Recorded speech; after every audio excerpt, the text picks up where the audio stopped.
Je suis princesse, mais les autres me marchent dessus. J'ai des biens, mais je commande mon pain. Oh Adonai, qu'est-ce qui se passe? C'est bizarre. Ah, c'est pas normal. Aïe, c'est comment? C'est bizarre. Est-ce que c'est normal? C'est pas normal. Oh, héritier, mais je vis en exil. Je suis princesse, mais les autres me marchent dessus. J'ai des biens, mais je commande mon pain. Oh Adonai, qu'est-ce qui se passe? C'est bizarre. Oh, c'est pas normal. Je dis, c'est comment? C'est comment? C'est bizarre. Est-ce que c'est normal là? C'est pas normal. Mais écoute ceci, les princes sont sa terre. Les princes sa terre, les esclaves sur les chevaux. Je lutte pour mon mariage, mais mon foyer, mes désolations. Beaucoup d'efforts, mais peu de résultats. Oh Adonai, qu'est-ce qui se passe? C'est bizarre. Ah, c'est pas normal. J'ai dit, c'est comment? C'est bizarre. Est-ce que c'est normal? C'est pas normal. Mais parce que Jésus s'est levé pour moi et toi.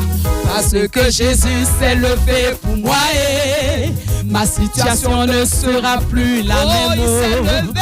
Parce que Jésus s'est levé pour moi et ma situation ne sera plus la même. C'est normal. Oh, c'est pas bizarre. C'est comment? C'est normal. Dieu vous bénisse abondamment, bien-aimés dans le Seigneur. Savez que nous sommes dans la semaine nationale d'évangélisation. Et qui mieux que ceux qui sont chargés de l'organe, chargés de l'évangélisation au sein de l'Église méthodiste pour en parler. Et c'est pour cela que nous avons avec nous aujourd'hui la révérende pasteur principale Béké Béatrice, avec le révérend pasteur Zamblé Simon Chalman, avec que nous avons entamé une série pour moi, il y a associé, mais tu sautes associé. Je suis c'est ça, non? Associé. Ouais, tu es associé. Ah, tu n'es plus proposant. Non, tu es associé. Associé. Dis mes trucs, Didier. Avec le révérend pasteur associé Zamblé Simon Chalman. Voilà. Donc, avec que nous avons entamé une série d'enseignements. Le lundi, c'était évangéliser, c'est quoi? Le mardi, pourquoi évangéliser? Hier, mercredi, c'était qui doit évangéliser. Aujourd'hui, nous allons aborder le faux évangile. Mais avant qu'il y ait un faux évangile, il y a un vrai évangile. Ah oui, n'est-ce pas, révérend pasteur principal? Bien sûr. S'il n'y a pas vrai, il n'y a pas faux. Donc, s'il y a faux, nous, on veut parler du faux pour prêcher le vrai. Et donc, tu vas nous aider. D'accord. On va lire un texte d'appui. On va lire un texte d'appui dans le livre des Galates, chapitre 1, verset 7 jusqu'au verset 8. D'accord. Il a dit ceci, Galates 1, 7 et 8. Non pas qu'il y ait un autre évangile, mais il y a des gens qui vous troublent et qui veulent renverser l'évangile de Christ. Mais quand un ange du ciel annoncerait un autre évangile que celui que nous vous avons prêché, qu'il soit anathème. Amen. Amen. Mais le texte est fort, le texte est bon, le texte est intéressant, mais il interpelle particulièrement. L'apôtre Paul, dans sa mission d'évangélisation, se retrouve dans la région de la Galatie. Et en réalité, il n'était pas parti là-bas pour annoncer l'évangile. C'était consécutif à un handicap qui s'est manifesté fortement. C'est qu'il avait des problèmes d'yeux et il a senti le besoin de s'arrêter un peu en Galatie. Et pendant qu'il était arrêté en Galatie, il s'est mis en même temps proclamer l'évangile. Comme quoi, malgré la maladie, on peut toujours servir le Seigneur. Wow. Il proclame l'évangile et puis une bonne partie de la Galatie, donc des Galates, se donne à Jésus. Or, ils avaient un background, un arrière-plan qui était typiquement non chrétien, non juif et non qui était typiquement païen dans le sens des peuples gentils qui sont hors de ce qui est le plan initial de Dieu. Et c'est dans ça que ils sont dans la ferveur de l'esprit, ils commencent à expérimenter des bonnes choses, des grandes choses. Et à un moment, malheureusement, il y a des faux chrétiens en griffe qui viennent et qui leur disent que non, l'évangile que vous avez reçu, c'est vrai, vous avez reçu par la foi, c'est une grâce de Dieu, mais vous devez y ajouter autre chose. Et c'est alors que Paul écrit l'épître aux Galates pour leur dire que non, attention, le message que vous avons adressé et puis vous avez donné à Jésus, c'est le vrai message. Et qu'en temps normal, on ne devait même pas parler de faux évangiles parce qu'il y a un seul évangile, l'évangile de Jésus-Christ. Mais si toutefois, il s'avère que les gens viennent vous prêcher un autre évangile que celui que nous avons prêché, qui soit maudit, qui soit anathème. Même si c'est un ange qui est venu du ciel, c'est fort. Oui. Un ange qui est venu du ciel et peut prétendre prêcher un évangile autre que celui que les apôtres ont prêché. Pour dire quoi? Que dans l'évangélisation, le contenu du message est fondamental. Si tu es à côté du message essentiel, important de l'évangélisation, tu es déjà dans le faux évangile. Alors, Pasteur Zambé, quel est le vrai évangile? Souvent, beaucoup veulent évangéliser, mais ne savent pas qu'est-ce que je dois dire. J'ai dit aux frères, quand vous étudiez attentivement les Saintes Écritures, vous allez remarquer que l'évangile, la bonne nouvelle, et la bonne nouvelle de Jésus-Christ, la base, c'est la personne et l'œuvre de Jésus. C'est tout, il n'y a pas autre chose. Un message christocentrique. C'est pas seulement que c'est christocentrique, parce que dans certains messages christocentriques ne pas parler de la bonne nouvelle. Je peux te parler par exemple de l'eschatologie en centrant sur Christ. Je peux te parler de l'angéologie en centrant sur Christ. Je peux te parler de beaucoup d'autres, de la pneumatologie en centrant sur Christ. C'est un message christocentrique. Mais la Bible nous révèle, pour ceux qui vraiment font des vraies études, qu'en matière d'évangélisation, le message, c'est Jésus. C'est tout, il n'y a pas autre chose. Le geôlier, il est transformé, il dit à Paul, mais qu'est-ce qu'il doit faire pour être sauvé? Paul lui dit, crois au Seigneur Jésus. Il n'a pas dit comprends. Oui. Il dit, crois au Seigneur Jésus et tu seras sauvé. L'adhésion au Seigneur Jésus, la foi qu'on place en Jésus, c'est d'accepter sa personne et son œuvre. Sa personne, qui il est? Il est venu en tant que Dieu, il est venu pour sauver, il est venu, c'est lui le messager de Dieu, c'est lui le prophète par excellence qui a été annoncé par Moïse, c'est lui le Messie, l'intermédiaire entre Dieu et l'homme. Il a fait quoi? Il a fait beaucoup de choses, mais surtout, il a donné sa vie pour que nous soyons rachetés, il a versé son sang pour que nos péchés soient pardonnés. Voilà le message d'évangélisation. Et malheureusement, ce n'est pas ces messages-là qui est toujours prêché. Mais les gens ne font même pas l'effort d'étudier les choses comme ça. Donc ça, c'est le vrai évangile. Oui. Maintenant, le vrai évangile, c'est ce qu'il faut préciser. Quand on dit ça, ça dit quoi? Comment l'exploiter maintenant de façon concrète et palpable? Il y a que tu peux l'organiser autour de ton message, ta vie personnelle, ton histoire. Par exemple, moi, avant, j'ai donné un exemple. C'est un exemple, c'est pas moi-même, on sait jamais. Par exemple, moi, avant, tu vois, non, quand je suis là, comme ça, là, chaque matin, je bois 12 casiers de bière. Et puis, on m'appelait... C'est exemple. C'est un exemple.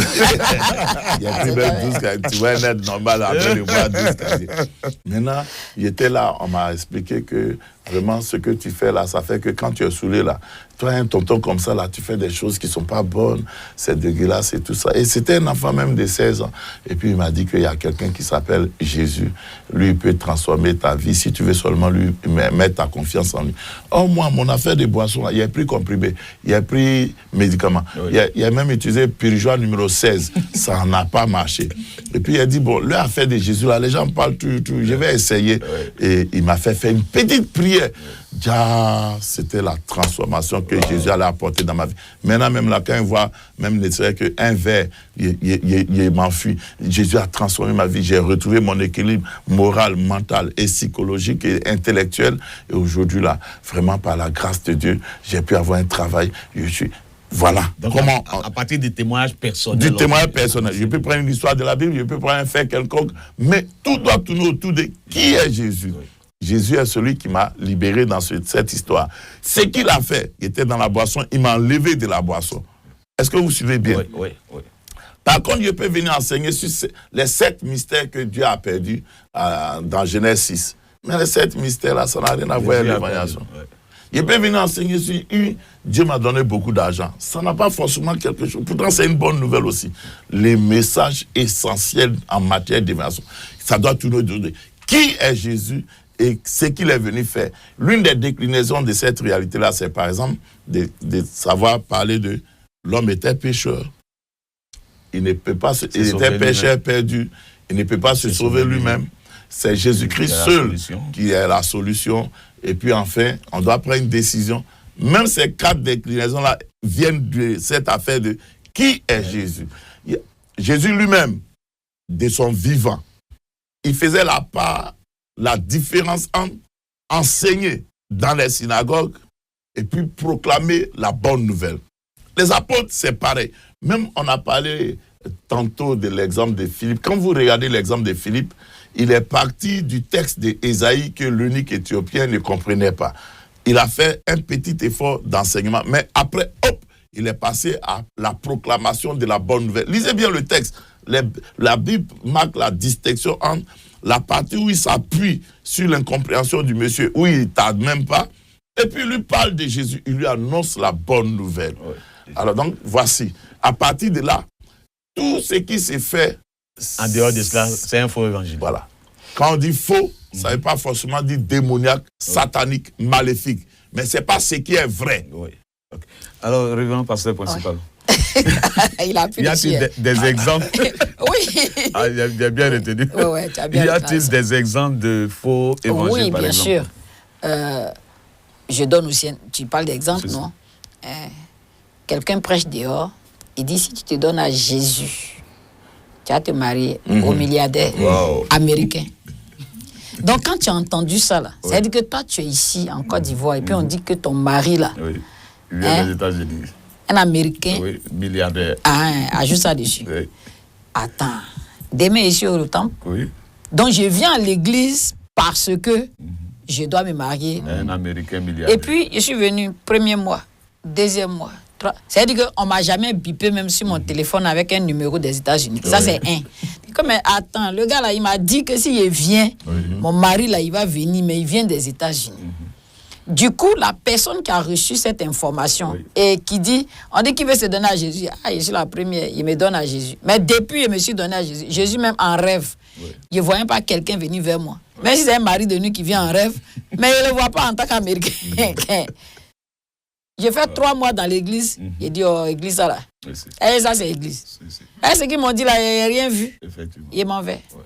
Tu comprends, non? Donc, aujourd'hui, on tord l'évangile en notre faveur, alors que on doit amener les gens à se donner à Jésus.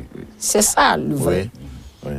C'est ça. Donc les fausses promesses dans nos messages empêchent les gens de se donner à Jésus.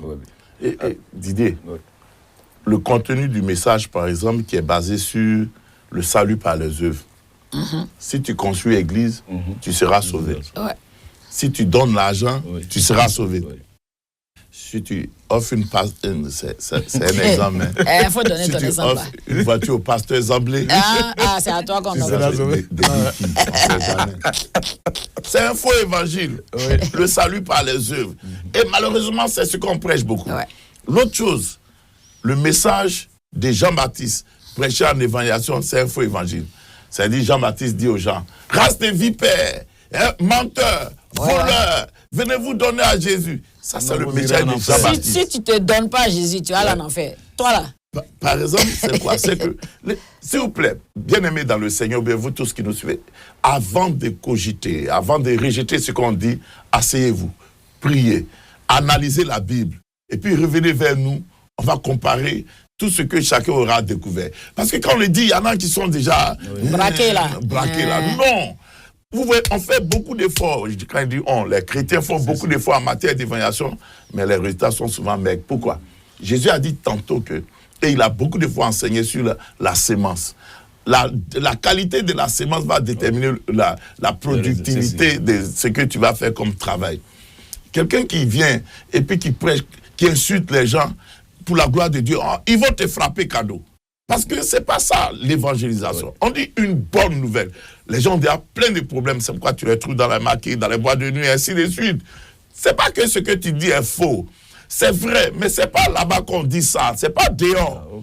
Quand tu auras prêché Jésus, quand il vient, on dit enseigne-leur. C'est alors que tu lui diras, tu es chrétien. Tu as donné ta vie à Jésus. Ton comportement doit être exemplaire. Donc ça là, c'est pas bon. Ça, c'est quand il a l'Esprit de Dieu. Il n'a pas l'esprit de Dieu. Et puis toi, tu t'en vas pour l'insulter en plus, avec beaucoup de problèmes. Non. Regardez même Jésus. Jésus ne dit pas à la Samaritaine, Jean-Dieu là, c'est ça, tu es venu à midi ici, qu'il y ait les révélations sur toi. Oh, bouge, et puis bâche. Ça, tu te crois où là? Kakakura. Pardon, on veut évangéliser un peu. Espérance TV. Non, Didier. Mais c'est ça. C'est fondamental. Et comme ça là, Oui. la personne va, tu la chasses. Oui, c'est ça. Bon, il y en a qui, tout à l'heure, on a présenté les titres. Les titres et tout ça. Moi, je suis pasteur. Associé. Révérend, pasteur associé. S'il vous plaît. Hein. Ajoute. Associé. Tu vois comment je me suis habillé? Oui. Je pars en évangélisation. Si je me mets comme la pasteur principale, dès que quelqu'un la voit naître là, il est braqué. Ouais. Donc, dans l'évangélisation, la stratégie est importante. La communication est importante. La première victoire, c'est pas que tu as gagné quelqu'un à Jésus. Ça, c'est pas ton rôle. Toi, tu proclames la parole. Ouais. C'est le Saint-Esprit qui transforme. Mais il ne faut pas que toi qui viens proclamer, ton message même pousse les gens à ne pas t'écouter. Ouais. On voit ça beaucoup dans les rues. Les efforts sont faits. Il faut changer cette façon de faire. Jean-Baptiste parlait à un peuple qui connaissait déjà Dieu. Mais ceux qui sont dans la rue, ils ne connaissent Dieu ni d'Adam, ni d'Ève. On les attire d'abord. Quand il a accepté, c'est un peu comme un des faux évangiles, c'est aller expliquer les choses de Dieu dehors. Mais le monsieur qui est dehors là, il ne sait même pas ce qu'on appelle péché. Il n'a pas le Saint-Esprit. Il va comprendre quoi? Tu as lui dit que Jésus est fils de Dieu. Il ne peut jamais comprendre parce qu'il n'a pas le Saint-Esprit. Pour qu'il ait le Saint-Esprit, il faille qu'il se donne d'abord à Jésus. Voilà. À faire des faux évangiles, là, souvent c'est dans des détails. Tu t'en vas. Là même, on dépasse un peu le cadre du faux évangile. Oui. Tu t'en vas évangéliser, puis tu as ta Bible en main. Et ma Bible est un peu déchirée. Tu as ta Bible en main. Alléluia. Le non-converti qui te voit déjà à la Bible, il quitte là. Ou bien dans les uniformes de... Ou bien dans l'uniforme de l'église. Que non, maintenant on a les jolis t-shirts. Ministère Jéhovah, chap. Mais quand il voit ça, il s'en va. Il ne faut pas que déjà le visuel l'empêche de t'écouter. Les gens ne font pas attention à ça. Oui, je te donne un exemple. À Beaunois, il y avait un ghetto, je sais pas, comment on appelle ça, un fumoir, quelque chose comme ça. Et puis, on m'a dit que c'était un espace qui appartenait à l'église. Il était dans mon col. Il y a un fidèle qui m'a accompagné. Il dit, allons, on voit là-bas. Il a dit, dès qu'on est arrivé à l'entrée, là, les jeunes, là, ils ont commencé à fuir en même temps. Et quand ils m'ont vu, oh, le pasteur arrive. Comme si je venais leur faire quelque chose. Ils ont tous disparu. Ils ont tous disparu. Oui, à cause de ma tenue, parce qu'ils m'ont reconnu. Ce qu'on est en train de dire, il faut bien comprendre. Dans une maison, chaque élément de décoration a sa place. Si tu ne mets pas là où il faut, ce qu'il faut, la maison, malgré la qualité des éléments de décoration, ne sera pas belle. En matière de l'église, là, le premier pas à franchir, c'est accepter Jésus. Pour accepter Jésus, là, il y a un message pour ça. Quand il est dans la maison, quand il a accepté Jésus, il y a des enseignements maintenant. On dit, attention, le péché est comme ça. Le péché. Suivons l'exemple du Seigneur. Quand Jésus rencontre Zachée, est-ce que vous savez que les gens comme Zachée, là, même les mendiants refusaient leur argent? Un mendiant va refuser l'argent de quelqu'un. À cause de ce que, comment on le voyait. Mais quand Jésus vient, il sait tout ça. Il ne connaît même pas son nom. De toute la foule, c'est lui ceux qui l'appelle. Et puis il dit, je mange chez toi. Hey! Je communie avec toi, avec un pécheur notoire. Mais Jésus, remarquez, il n'a pas prêché dans la maison de Jésus. D'Ambassé, à Loco, avocat. Il n'y avait pas placali. Il y a un pied de porc. Maman, ne dis pas tout ici, on a la télé. Donc il y a un sauté revenu. Et Zachée même dit, moi je suis un pécheur. Je vole les gens. Je vais rembourser. Regardez l'attitude de Jésus. Il n'a même pas dit un mot. Il mangeait seulement. C'est ce qu'on explique aux uns aux autres. C'est pourquoi moi je dis. Ça a scandalisé les principaux sacrifices. Mais est-ce que Zachée ne s'est pas donné à Jésus? Ses collègues ne sont pas donnés à Jésus. Ça va transformer tout le département des impôts qui était à Jéricho et le pays va se développer. Vous voyez qu'à partir d'une simple évangélisation, toute la suite qui va venir. Je dis par exemple, j'ai fait un clin d'œil à nos médias. Nos médias disent 15 évangélistes, ce n'est pas vrai. Excusez-moi de le dire. elles font des émissions. Un vrai programme d'évangélisation. Le contenu d'abord est essentiel. Et l'aboutissement, on évangélise en lançant un appel. Une évaluation où tu ne lances pas appel, tu n'as rien fait. Tu as fait quelque chose, mais tu n'as pas tout fait. Et dans l'appel, il y a le faux évangile qui est prêché. Tu seras prospère. Bon, toi-même, tu parles, regarde tes babouas, regarde tes chaussures. Tu es prospère, et tes chaussures sont comme ça. Babouas, là, c'est en gros. Oui, pardon. Il faut dire ça en gros, moi. C'est en abré. Je suis abré aussi.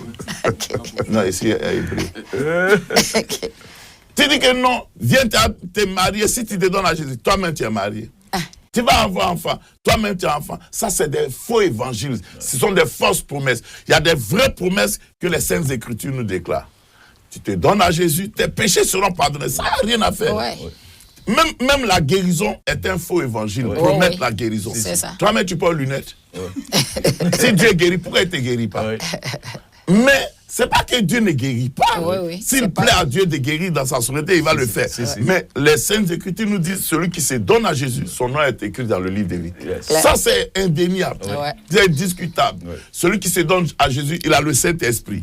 Et celui qui se donne à Jésus, il passe de l'étape de créature de Dieu à enfant de Dieu. Et ces choses-là sont dans la Bible, nous devons les connaître. Voici les choses qu'il faut annoncer. Et le reste va venir maintenant. Si Dieu fait le reste, alléluia. Mais s'il ne fait pas le reste, ça dépend de lui. Ça dépend de lui. Est-ce que vous voyez le pasteur principal? Oui. Et que disent souvent, il y a des personnes qui sont en train d'évangéliser, ils font des plein air, des mégaphones, ils commencent, Jésus, et puis ils marchent tout le long. Ça, ce sont des graves erreurs. Bon, c'est pourquoi on parle de formation. Oui. Si tu veux être un professionnel dans l'évangélisation, il faut te faire former.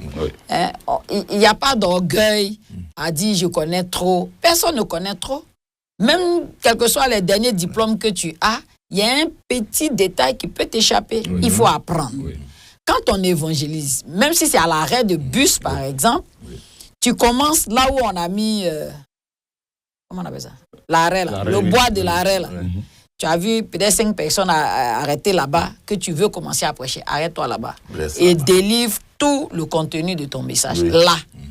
Ne marche pas pour partir, ne marche pas pour venir. Parce qu'en allant devant, ceux qui ont entendu le début, ils ne comprendront pas ce qui est au milieu. Et la fin aussi sera bâclée.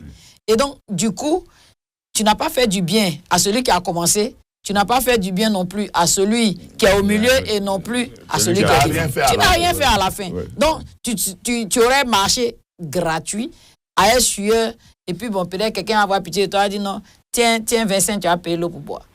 Et ceux qui, à la fin, ne lancent pas d'appel. Oui, mais c'est ce qu'il a dit. Avant même de lancer l'appel, il y a le commencement même de l'évangélisation. Il vient et dit, mes frères et sœurs dans le Seigneur, que Dieu vous bénisse. Qui est ton frère? Qui est ta sœur dans le Seigneur? Quand un vrai païen entend ça, allez, il s'en va. Il sait qui vient par là. Mesdames et messieurs, ça passe mieux. Vous savez, en communication, ce qu'on utilise comme langage est très important par rapport aux objectifs à atteindre. Moi, je dis toujours aux gens, c'est plus facile de dire à quelqu'un que tu n'as pas une petite tête que de lui dire que tu as une grosse tête. C'est la même vérité, mais dite différemment. Donc, affaire d'évangélisation, il y a le faux dedans. Et le faux, là, si tu connais le vrai, ça peut t'aider à éviter le faux. Et aussi, même quand tu connais le vrai, cherche à te perfectionner petit à petit. Et je termine peut-être par là. Au cimetière de Koumassi, à l'arrêt du bus 13 et 26, il y a des gens qui venaient de faire un enterrement. Et puis, il y a un qui est sorti, il était tellement zélé pour évangéliser. Il y a un gars qui était à l'arrêt là. Et puis, il a approché. Tout le monde l'a vu en train de sortir du cimetière. Et puis, il dit au monsieur qui est là que moi, non, avant, quand il était dans le monde. Donc, le gars qui a entendu ça là, il a commencé à fuir. Parce qu'on est au cimetière, toi, tu dis qu'il était dans le monde. C'est un fantôme qui est venu me mettre dans le monde. Son langage est trop spirituel. Il faut adapter le langage. Il faut contextualiser. Tu t'en vas par exemple prêcher chez les gens à l'ouest. Porte leur boubou. Tu t'en vas parler à des autorités aussi, trouve le langage. Tu t'en vas passer aux enfants de la rue, adapte-toi à leur message. Rien n'est impossible à celui qui croit. C'est-à-dire que la chose est vouloir. Quand tu veux là, petit à petit, Dieu va t'aider. Et je crois que c'est pour ça que Dieu permet qu'il y ait cette émission. Tout à fait. Pour une certaine prise de conscience. Et puis petit à petit, les choses vont aller. Avec la révérende pasteur principal, on va conclure. C'est déjà fini. Votre truc là du pain. Et tu conclus toujours avec moi. Tu as un problème, André? Non, c'est toi la présidente, c'est là-bas. on va prier. On va prier. Ok. Mais aujourd'hui, on va prier ensemble pour que le Seigneur nous aide. Il nous enseigne. Et à rentrer dans ce qui est vrai, pour aider ses enfants. Parce que c'est ça l'objectif. Oui. Prions ensemble le Seigneur. Merci Seigneur. Adorable Père, bénissons son nom. Nous élevons ta grandeur, nous magnifions ta Nous voulons sainteté. apprendre. Seigneur, nous voulons apprendre à tes pieds. Seigneur, ta parole Tu es le seul qui peut nous éclairer davantage. Tu es le seul qui peut nous aider, Seigneur. Aide-nous, Seigneur. Viens par ton esprit, ô Dieu de gloire. Donner un sens véritable au message que nous véhiculons, afin que, ô Dieu, ceux qui sont encore dans le monde puissent venir à toi. Béni sois-tu au nom de Jésus-Christ. Au nom de Jésus. Amen. Amen. Soyez bénis. Amen. La grâce de Dieu soit avec nous. Amen. Et ayons de bons résultats pour notre pays. Amen. Vous saviez quel sauveur je possède? Il est l'ami le plus fidèle, l'ami de tous. Alléluia! Est-ce qu'on peut se tenir debout dans la présence de Dieu? Jésus est l'ami fidèle. Est-ce qu'on peut bouger? Faut bouger. Oh, saute ta dernière phase là. Souba! Ah! Oh, si vous aussi, vous saviez quel sauveur je possède. Il est l'ami le plus tendre de tous. Pour moi devant le Père il intercède. Oh, je voudrais qu'il fût aussi pour vous. Oh, mon sauveur vous aime. À chercher en lui votre ami suprême,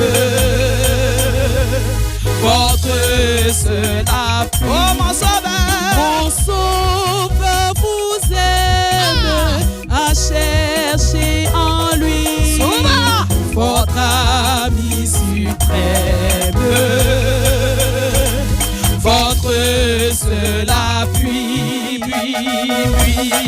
Souba, sou, sou, sou, sou, sou, sou, sou, sou, sou, sou, sou, sou. Abaissez là-bas, abaissez là-bas, abaissez là-bas, abaissez là-bas, abaissez là-bas, abaissez là-bas. Wow, wow, wow, wow, wow, wow, wow.